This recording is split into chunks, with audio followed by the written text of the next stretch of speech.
A very good afternoon, folks. Welcome to NCC Group's Threat Intelligence webinar. This is a bit of a special edition in light of some things that have been going on here in the UK. It's obviously drawn a lot of interest from a lot of people. So yes, appreciate you taking your time on a Friday afternoon to jump in with us. Yeah. In terms of today's agenda, just do a quick intro of myself, David. The idea of today, we are meant to have someone else joining us, but they're having some minor technical difficulties at the moment, so hopefully they'll be able to join us shortly. I'm going to do a very quick overview of the current situation. I'd love to be able to tell you that I've got some hot, top secret intel to share with you on the current situation. We don't. We're sort of talking about what we know. There is a few things in there which we can talk about, but beyond that, there's no top secret stuff, I'm afraid, that we're going to be sharing today. That being said, though, this is obviously a situation that is causing a lot of concern for a lot of organisations, not just in the retail space. So we're going to be taking a good while to look at some of the strategic and tactical recommendations off the back of what's been going on. And as I say, there's a load of Q&A time available for us all during the session today. So for those of you who don't know NCC Group, I'm hoping most of you do, but NCC, just as a quick overview, we are a pure play cyber organisation. So we are based in Manchester, so that's our headquarters, where we've been homegrown for many, many years. Our heritage dates right the way back to the 1960s, when we were actually part of the government's National Cybersecurity Centre, and we were sort of divested out of government a number of years ago. In fact, it's our 25th year birthday this year, so there we go. We are regularly pumping out useful intelligence, insight, and innovation type content, so we're considered thought leaders within this space, and this webinar is part of that sort of content that we regularly pump out. And of course, we are trusted by many, many companies. We've got clients right the way across the globe in virtually every sector that we can possibly operate in, with strong base in the UK, North America, across Europe, and in APAC as well. So that's NCC. In terms of the folks on the call today, we've got two of the three of us. I'll hand over to David, and he can do a quick intro, and then I'll let you know who I am. Thanks, Matt. Yeah. So good afternoon, everyone. So I'm David Brown. I'm one of the principal incident response consultants at NCC Group. Been here for just over 4 years now. Prior to NCC, I got a fairly lengthy career in law enforcement and worked in cyber for over a decade now, and I'm one of the lead kind of IR consultants within the UK team. Thanks, David. We're also meant to have Tim Rollins, who's one of our senior advisors at NCC Group. Tim is regularly involved in some of the incident response work that David mentioned there, providing sort of crisis response and helping organisations at that sort of C-suite and board level. And I'm Matt Hall. I'm the Global Head of Cyber Threat Intelligence at NCC Group, and it's my pleasure to be hosting for the rest of the event. So we will crack on with what's been going on in the big bad world. None of this is going to come as a shock to anyone, I don't think. It's been some fairly high-profile, newsworthy stuff. So earlier on in April, it was brought to the public's attention that the UK retailer Marks and Spencer's, who's got quite a significant heritage here in the UK, was targeted by a threat actor. There was limited detail that came out initially off the back of the incident, but that was quickly followed up by further reports that Co-op, another UK-based retailer, was compromised, and then some details about Harrods as well followed a few days later. So off the back of these incidents, there's been a trickle of intelligence coming out from the organisations themselves, from UK's National Cybersecurity Centre, and just general sort of chatter around the globe. But there's also been some media coverage where some of the threat actors who were alleged to be responsible for these incidents have claimed responsibility and have been talking to the media about it. So in terms of the attacks themselves, it is believed to be ransomware-related incidents. A threat group called Scattered Spider, who are essentially an organised crime group with individuals mostly based in the UK, North America, and some mention in South America as well, are allegedly using the Dragonforce ransomware as a service to target specific organizations, and in this case, Marks and Spencer's and Co-op. These threat actors themselves are known to, particularly Scatterspider is known to leverage fairly sophisticated targeted social engineering, which we'll be going into a lot more detail on a little bit later on. To target the organizations, specifically targeting IT helpdesk staff and forcing password resets and turning things like multi-factor authentication off, which has then led to the deployment, or is believed to lead to the deployment of Dragonforce ransomware across the estate. But I just wanted to put something into context before we get into the weeds with things. We don't assess this being a particularly significant or targeted threat towards retail. We have been tracking an ongoing trend where retail has been within the top 5 targeted sectors over the last number of years. And the number of victims associated with retail, particularly in the ransomware victimology, has gone up in line with the number of ransomware incidents as well. So I've just put some numbers on the screen there for you, just to put some of that into perspective. You know, this doesn't represent an all of a sudden targeting of retail sector. But obviously they are 2 very high profile organizations. The operational impact to these organizations has led to significant sort of media detail as well being exposed. So hopefully that puts some context on what has been going on. And just double checking. Aaron, yes, I'll come back to you in a bit, my friend. But yes, that should hopefully give everyone a bit of context behind what's happened.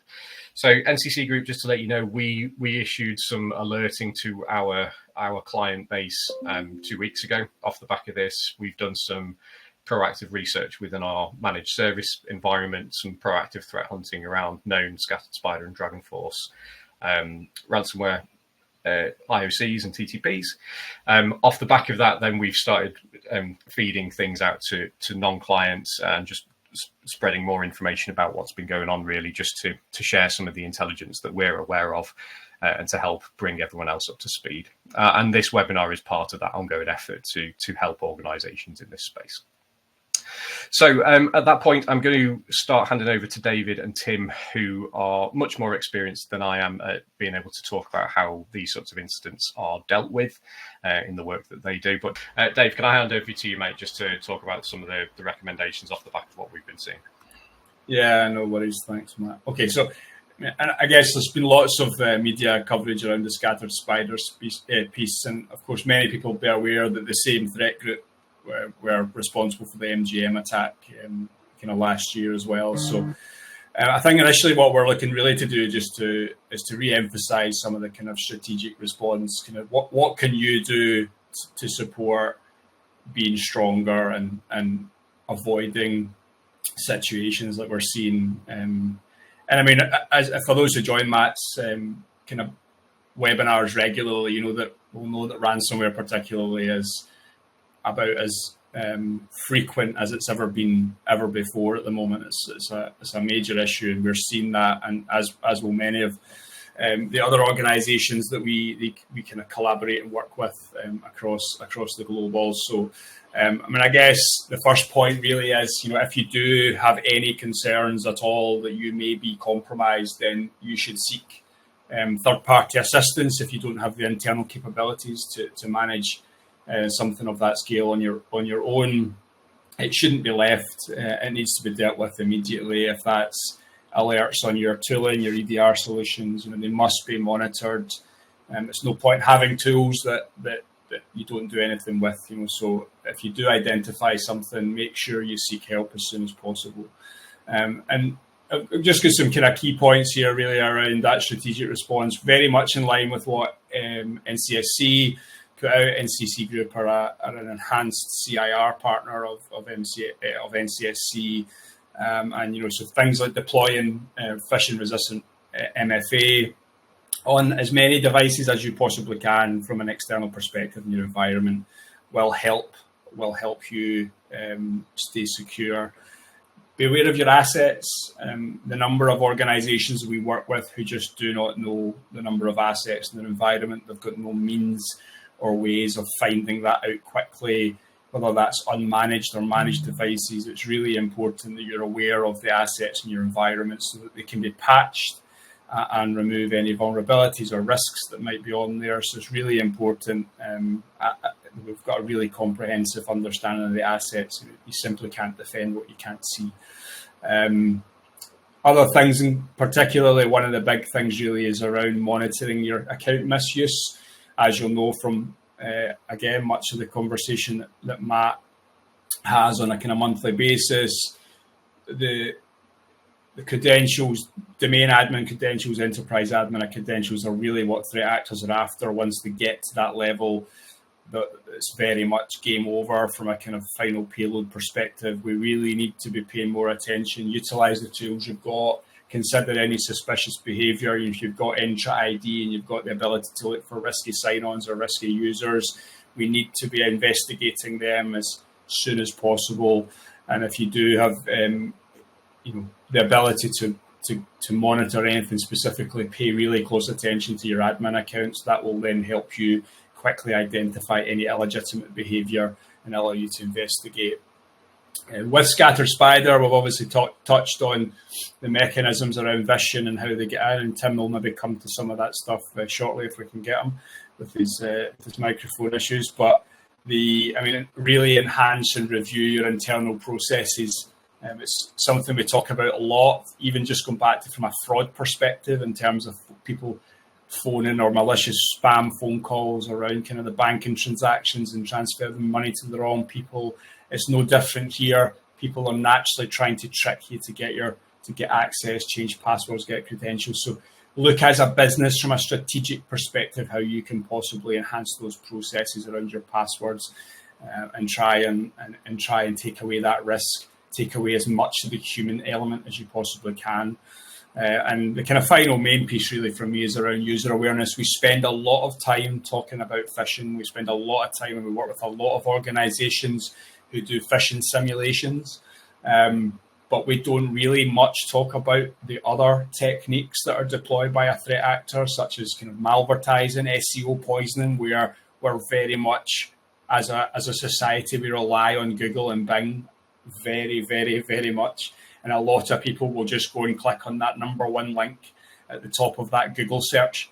So threat actors are aware of that. They're trying to poison the search engines and then optimize them through sponsored ads. So, let's not just focus on phishing when we're making our colleagues and our staff members aware of the risks. Let's look at the other risks that exist from a strategic perspective. Coming on to some key topics just on the right hand side of the screen there. We do a number of kind of tabletop exercises with kind of high profile customers of all kind of shapes and sizes. But one of the big things for me and Tim particularly, it's kind of his daily bread and butter, if you like, from a resilience perspective, really is about how we can respond to major incidents.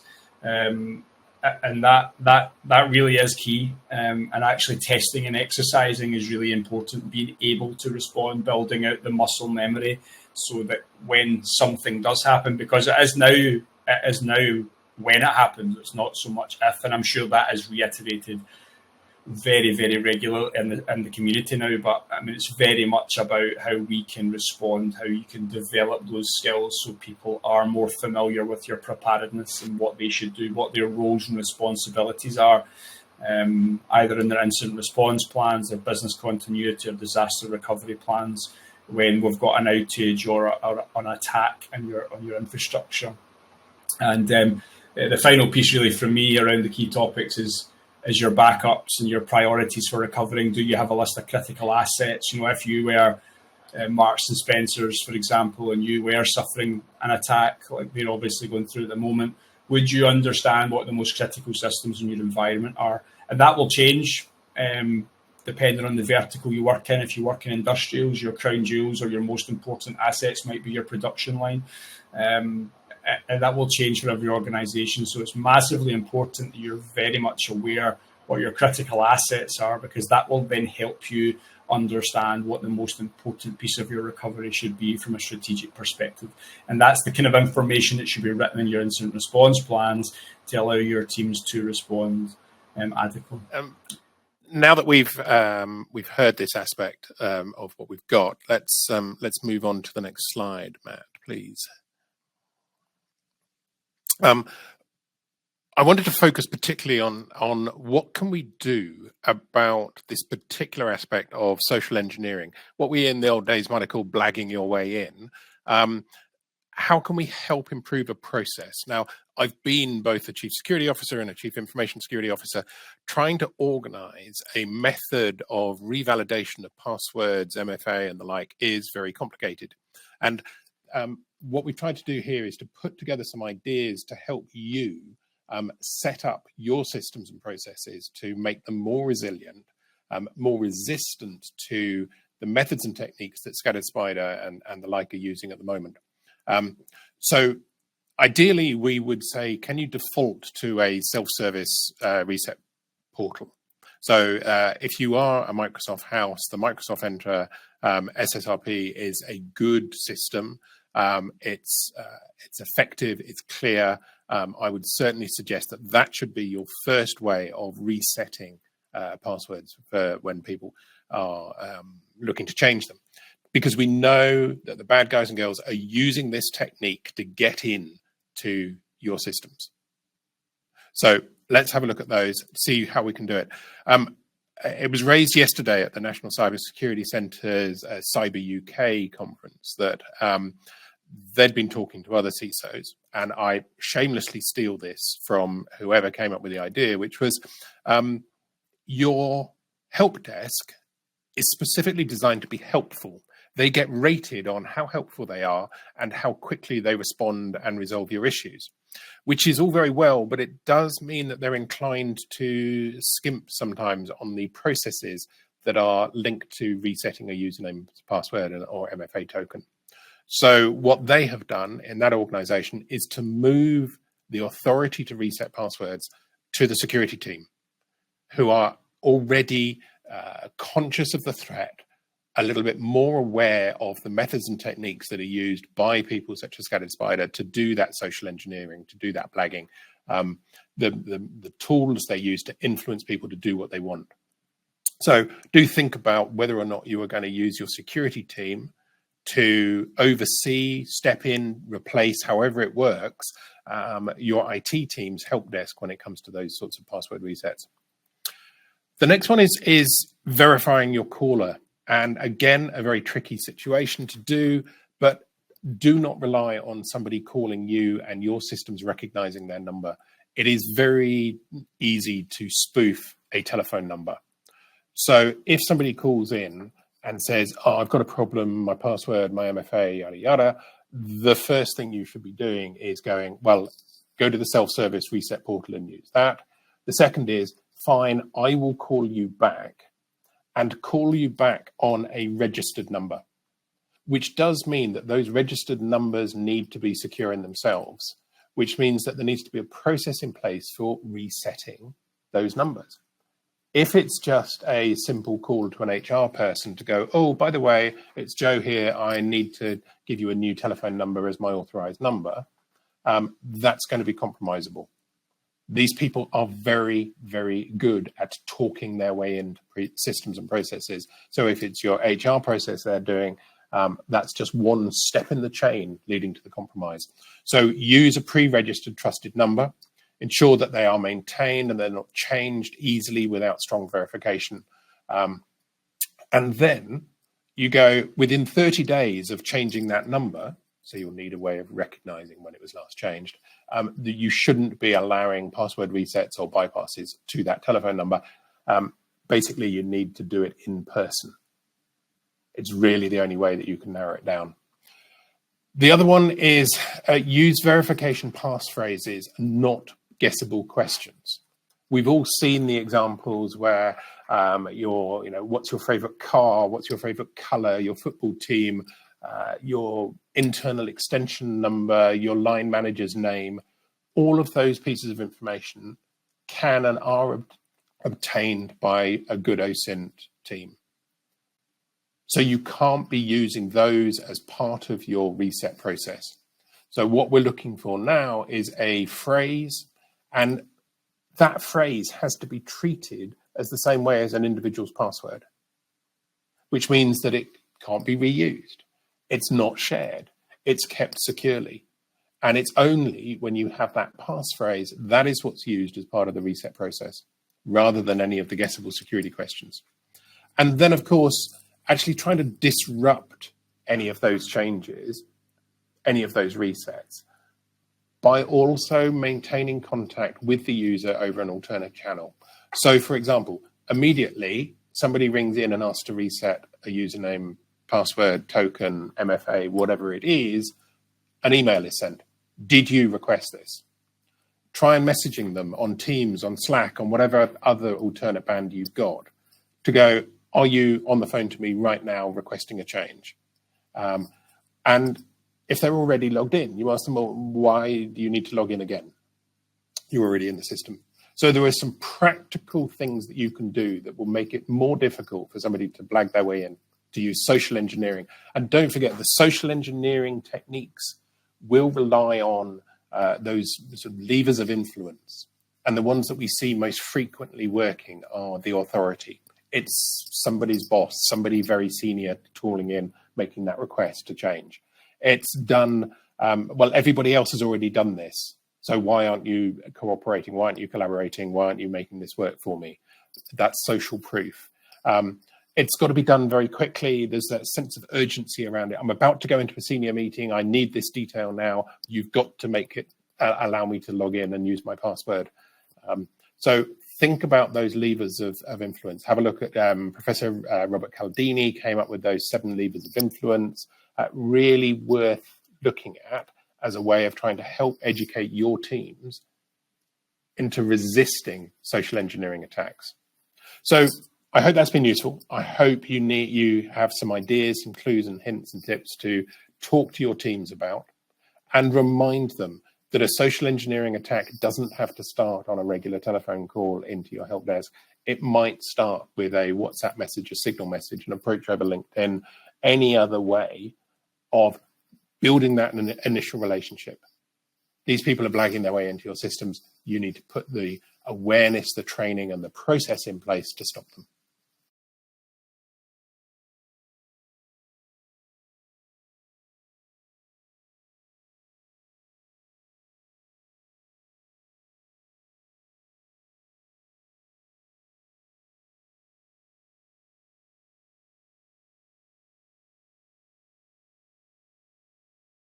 So that's kind of it. I mean, we could spend all day talking about the different things that we could do to help an organization stay secure in these instances.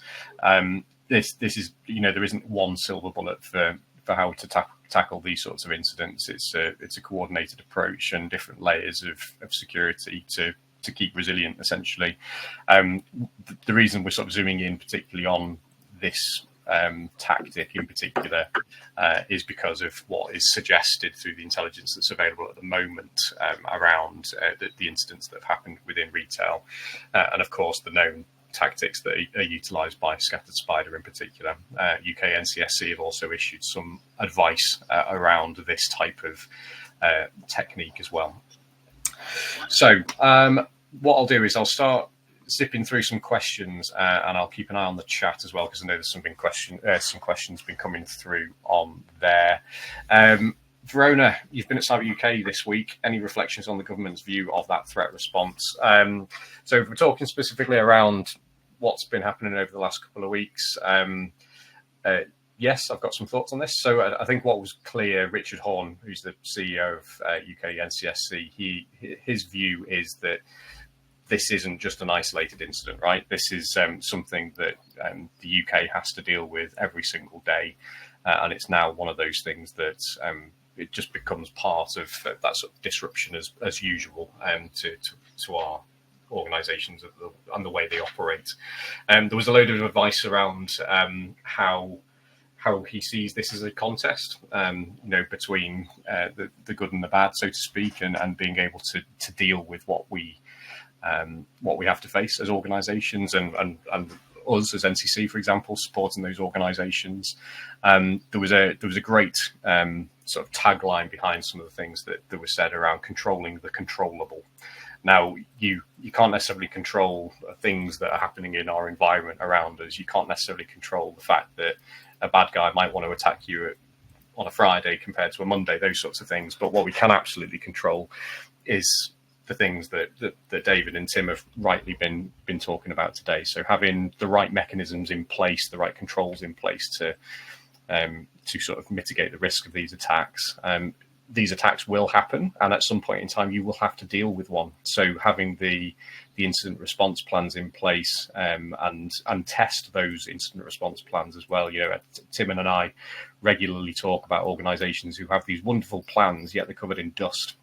And you know, when you come to try and recover an organisation from a backup, well, actually, it turns out that the backups have not been tested in months as well. So you know, you're recovering from nothing really at that point in time. So I think they would be my sort of reflections really out of Cyber UK. You know, this is a team game. It's a combination of public sector, so the likes of NCSC, the National Crime Agency, who I know are supporting Co-op and Marks and Spencers, and private industry working together. You know, we were very keen when doing this webinar. There was nothing more to this than us just being able to share our knowledge and understanding and trying to reduce the impact and the risk for other organisations as well.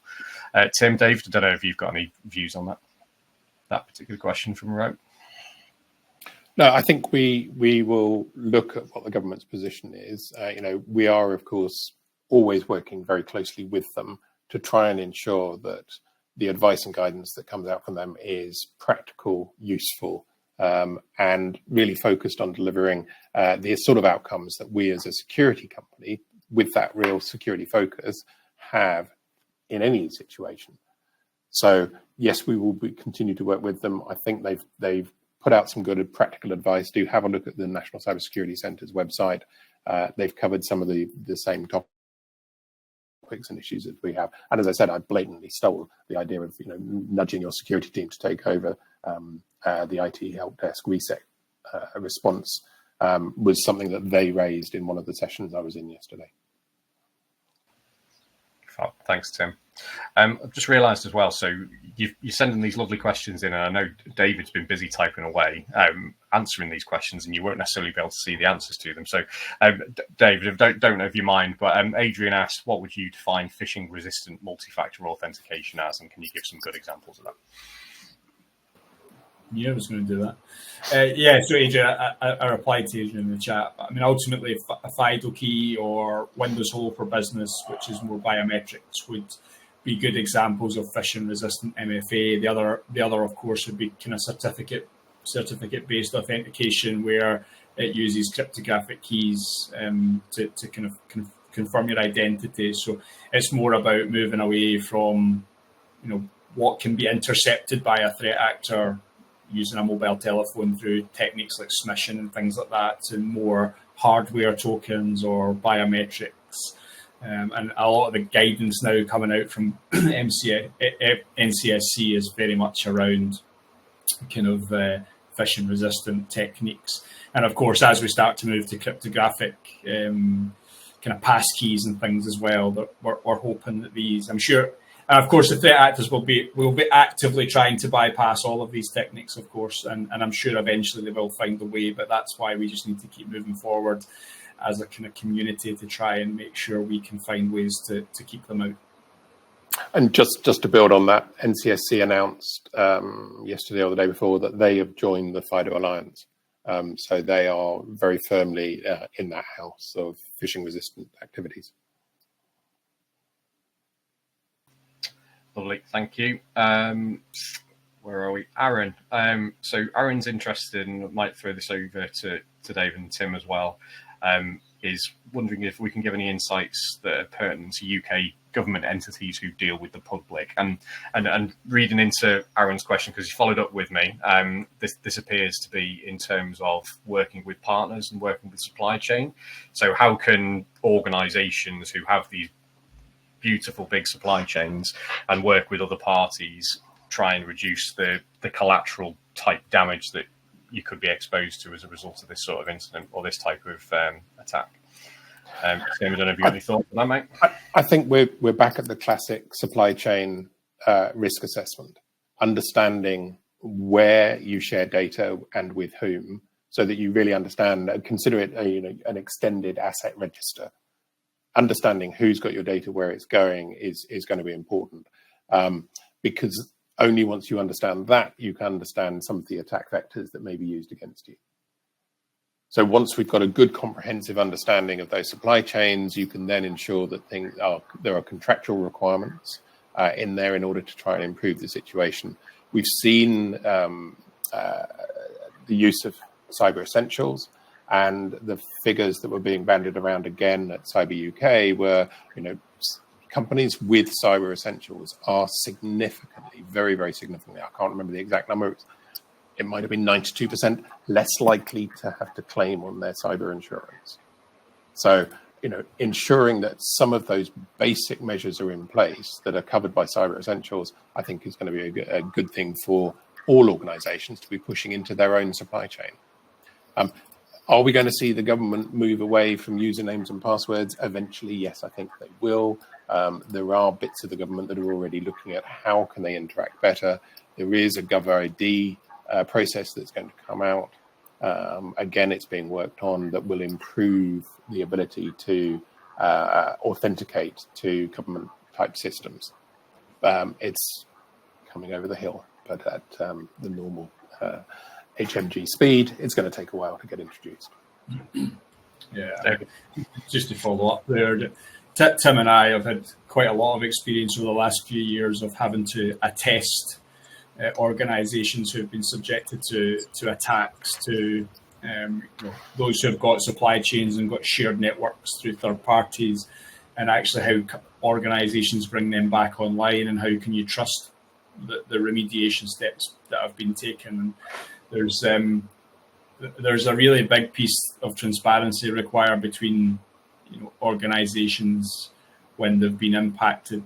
If you have direct network connections with a third party, whether that's through direct supply chain or whether it's literally a third party, you need to be thinking within your incident response plans what the risk is to your business and what the reputational damage would be if your organization was to then cause a devastating impact on another, and then cut those ties as part of your processes. And equally, if a supplier or a third party related to your organization is impacted, you should have the ability to pull the plug, so to speak, very quickly from that process.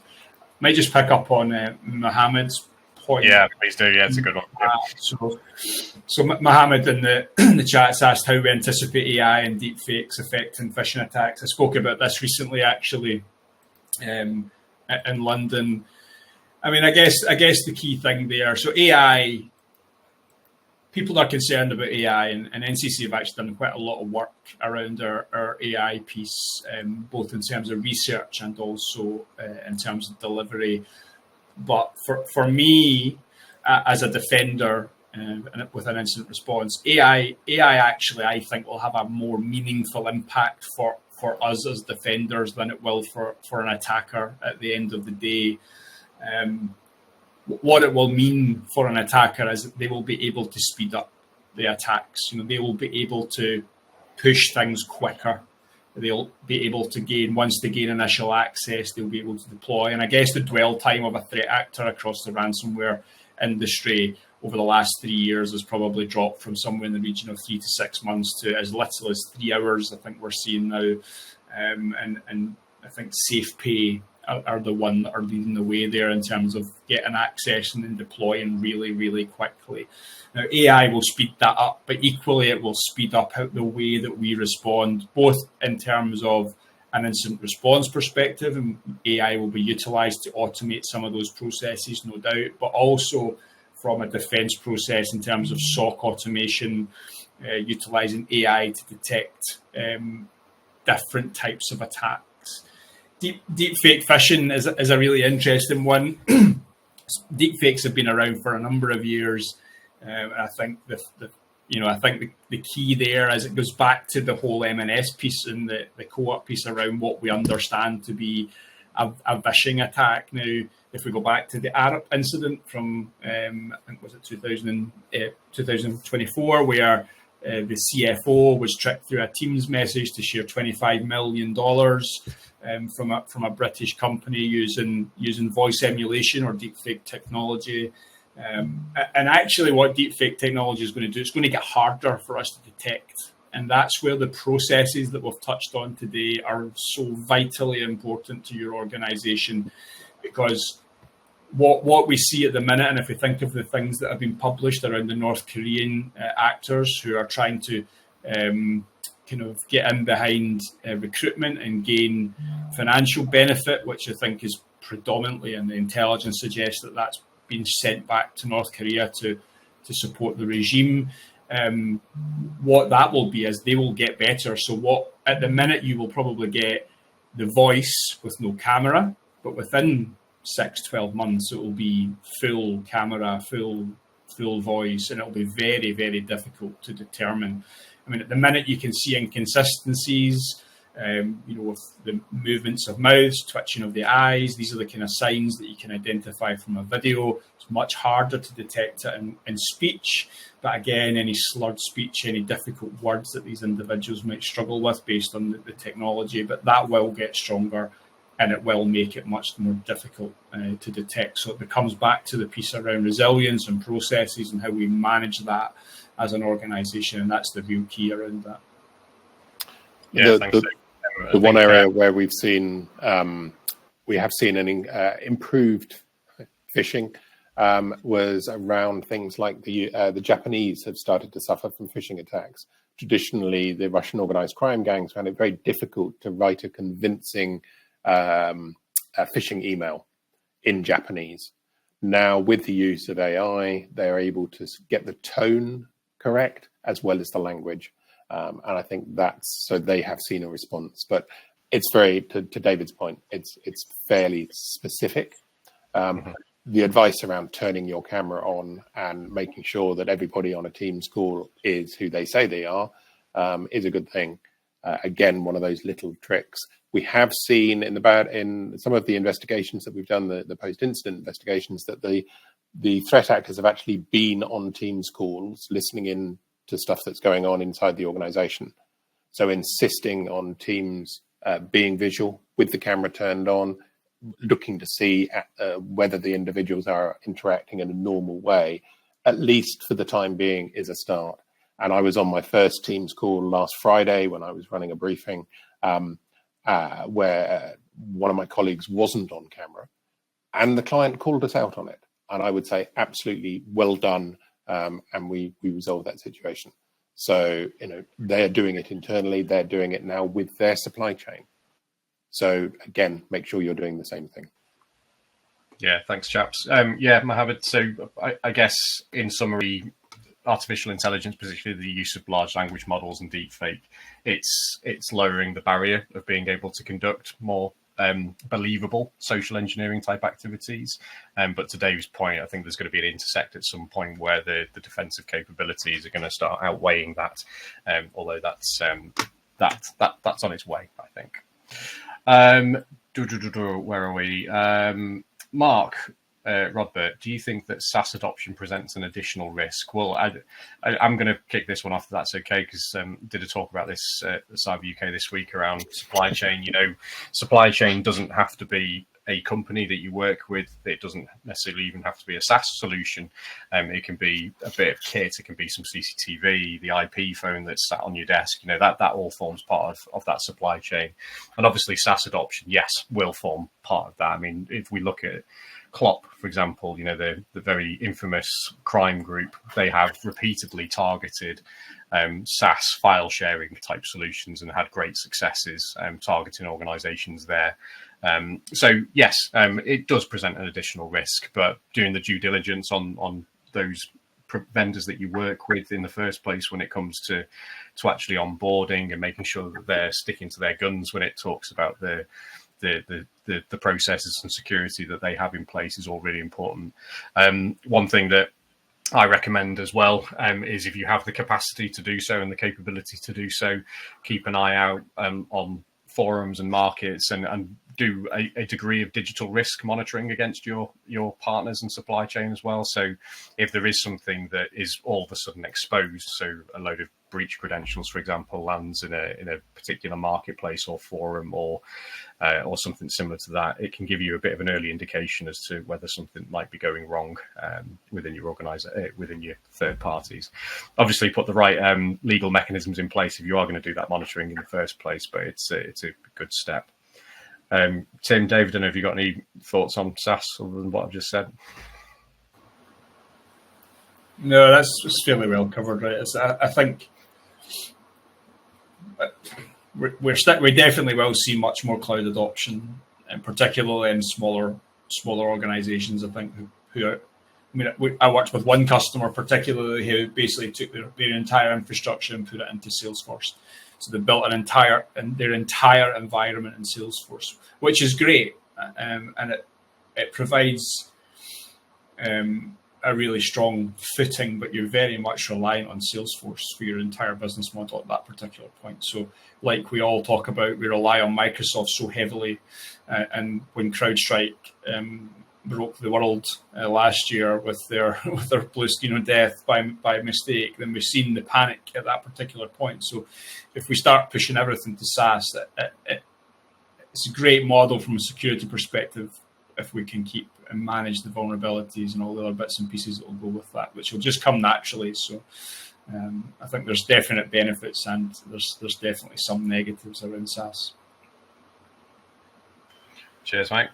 Some lovely stats coming through from folks on the webinar, so thank you for sharing some of those with us. What do you guys think about the metrics, the best metrics to track phishing risk? Oh gosh, it's moved again. To track phishing risks and awareness across a company, what are the best metrics to track those things? It's got to be the reporting. It's, reward people for doing the right thing, reporting, focusing on getting them to report has got to be the best metric. We will always compromise an organization. The bad guys and girls will always compromise an organization. So don't let somebody clicking on that email be your last line of defense. There should be technical measures in place. It's still very rare for sort of genuine phishing emails to get their way through. They're normally spear phishing. They're normally targeted now because the systems have become so good at getting rid of the bulk messaging type spam phishing attempts. So reward people for reporting has got to be the best one.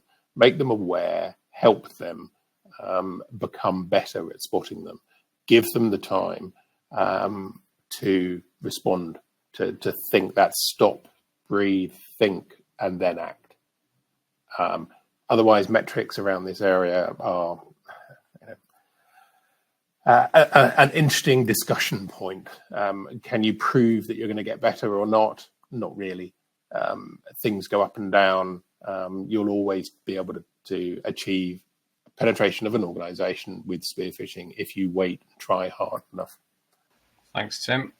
Just going back through, making sure I've not missed any questions. There was a comment earlier on about the recent incidents at M&S and Co-op, for example. Did they not have MFA in place? And was it simply a case that someone was convinced to do an admin password reset? We don't know. Those full details aren't out, so I can't comment on that, unfortunately. But this is a common technique, targeting those help desks to bypass and disable MFA in some way, shape, or form, as well as, of course, as passwords as well. So, but that is an unknown at the moment, unfortunately. Hopefully, at some point in time, we'll get a full breakdown of what has actually happened, and we can take some good learning from it. But to be fair to Co-op and M&S, they've got bigger priorities at the moment, and we wish them well. I think. Oh no, we've got a couple more. Deepfakes North Korean threat actors are using during the recruitment process. As a recruiter, what would you recommend, and what should we do to protect ourselves from this? Really good question, actually, because I know when we do some of the simulated attack stuff, we often target those sorts of parts of the organisation, don't we? Recruiters who are more susceptible to potentially open documents and such like. We also we quite like targeting EAs and PAs and receptionists and those sorts of people as well, because normally very willing to help, a bit like help desks. So David, I'll send that on to you first, mate, if I may. What sort of advice would you give to a recruiter? Yeah, so it's always a difficult process, and I think John's posted some of the questions that were picked up from the from those interviews. But I mean, ultimately, it comes down to your internal recruitment processes. I mean, every organisation will do it differently. I work in a fully remote role. I never met anyone in my team other than remotely prior to starting at NCC Group. That was during the pandemic, of course, but equally the same things apply. So it's just very much down to how rigid your processes need to be. You need to make sure you do the necessary due diligence to ensure the person that you're interviewing is who they say they are. We've talked a lot over the last 2 or 3 weeks about keeping your cameras on, ensuring it's the right individual. So I guess it all comes down to those checks that you would do, whether that's passport details, some of the checks that you can do through the various organisations available within, certainly in the UK. There'll be checks that you can do through voters' roll and various things like that. So these are the kind of things that you should be looking to supplement alongside your general recruitment process. I think you can then look at some of the methods and techniques that have been picked up by those organisations that have encountered this challenge. What they've been doing, and they've been quite public about it, is suddenly asking for comments about the weather in that particular city where the individual is supposed to be based, asking particular questions around that town, that city, the football teams or the other sports teams, who do they support? Really digging into details about the personal life of the individual and where they're supposed to be.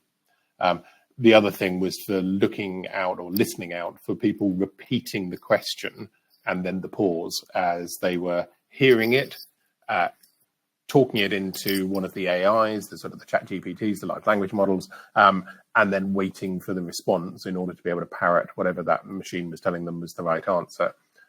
So looking for some of those behavioural, sort of unusual behavioural attributes as a way of trying to identify the fact that the individual is not who they say they are.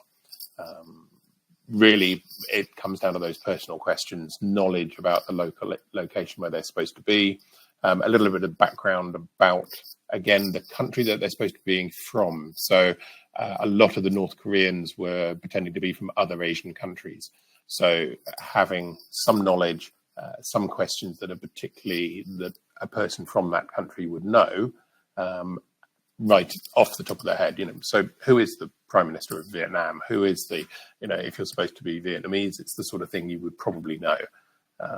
So personal questions, part of that recruitment process, but it's going to require training for your recruitment team to become more security aware, to become more suspicious, such that they put those questions into the standard normal HR type questioning.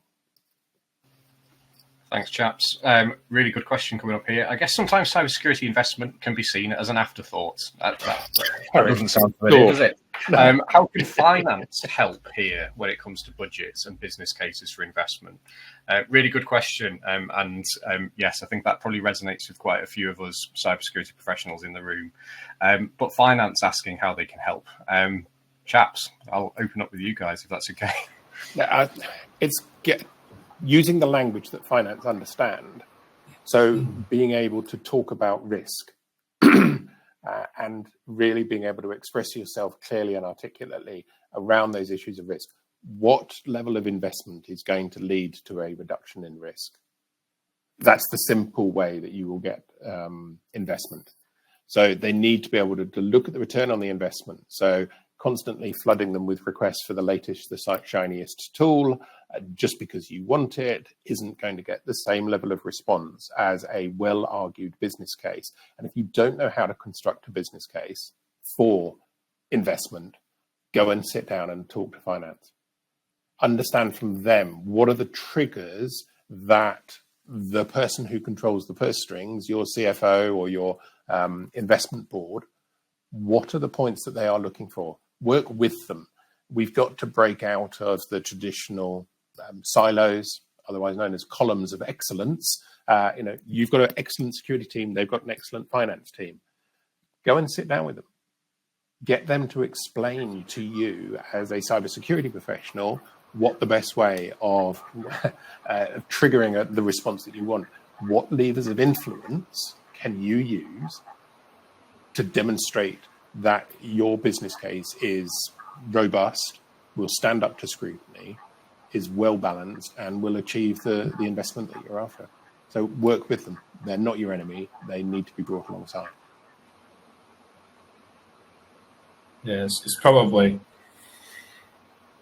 working in incident response in a consultancy, we see lots of organizations who, once they have been subjected to severe ransom attacks, suddenly find budget to remediate and support. And I guess it's really difficult because there's lots of competing budgetary requirements for a business, and perhaps it's kind of going back to something that's put out there quite often, from a fire perspective. If we think of fire safety, it's a regulatory requirement to test and exercise your fire safety environment and the processes, and it's by law. I'm not saying we'll ever get there from a cyber perspective, but cyber is arguably higher on your risk register than fire would be now. And that's predominantly because we've tested and exercised fire for so often. Everyone's aware of fire safety. But arguably, a major cyber attack will have a more lasting impact on an organization than a building fire. Not taken away from, obviously, the risk of life, etc., but just the value and the cost. I think the average cost globally of a cyber attack at the minute is something like $4.8 million. And that's obviously across a vast range of businesses. But it can be very difficult. And quite often we don't see, we still very much see that it won't happen to us approach. And it's that those barriers are so difficult to break down, unfortunately. First of all, just want to thank David and Tim for joining me today and working through some of the questions and answers and providing their sort of insight. So thank you very much for that, chaps. We have some bits and bobs for you. So as I say, there is a report behind the scenes of this webinar, providing some tactical advice and the strategic advice that we've already shared about the ongoing situation with retail. It's available through the links in the bottom right-hand corner of your screen. We've got a upcoming webinar. No, we've not. We've got upcoming bits around how to defend against threats, specifically around retail. So watch out for an email next week where we can provide some tick list type advice for you all to start working through if that's something that you're interested in. As Dave mentioned, I do a monthly webinar talking about the general threat landscape, providing sort of advice and giving everyone a bit of an overview of what's going on. There is a link to subscribe to that webinar again within that links tab, so it'd be lovely to see you on there for that. That just leaves me to say thank you very much for joining. It's Friday afternoon, it's sunny, well at least it is here where I am in the UK. I hope the rest of your Friday afternoon stays beautifully tranquil. Thank you very much for joining us, and we will hopefully catch you again soon. Thanks everyone.